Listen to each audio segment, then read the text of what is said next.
Le camp d'Émile, des milliers de vies bafouées, une histoire à raconter, un silence à briser. Au cours de l'histoire de l'humanité, les personnes les plus attachées à la liberté d'expression ont été les premières cibles des régimes dictatoriaux.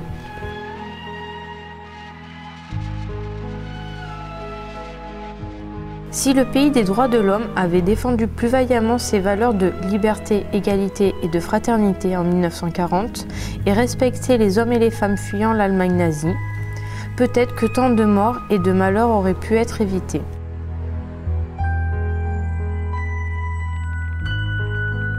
Évasion, révolution, résistance, juste une conscience. C'est certainement tout ce qu'il aurait fallu à certains Français pour sauver ces Allemands réfugiés. Bien sûr, la peur limite tout courage et permet aux opportunistes de mener à bien leurs sombres desseins. Mais n'oublions pas que ce sont de simples kidams qui ont contribué à la survie des autres, ces honorables, ces justes, qui ont fait preuve de courage et de respect. Leurs actions font qu'aujourd'hui, ils font partie intégrante de l'histoire, une belle manière de leur rendre hommage.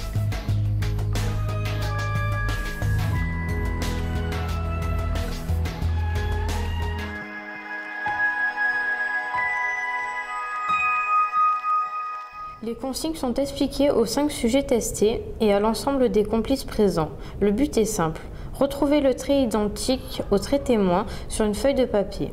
Sachant que les 2 premières réponses sont justes et que les 5 autres sont fausses. Le sujet est entouré de complices afin d'étudier les réactions de celui-ci en fonction de leurs réponses.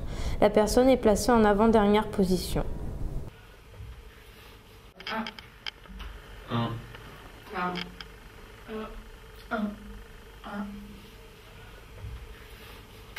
Il y a une question que vous avez posée avec ce second feuillet. 2.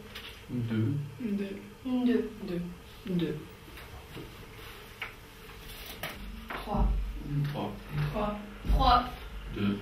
3.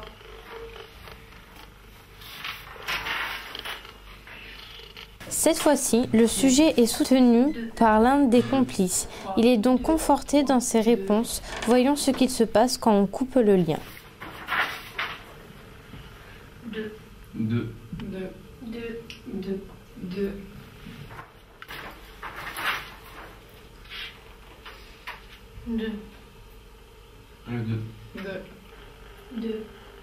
3. Il y a une question. 1. 1.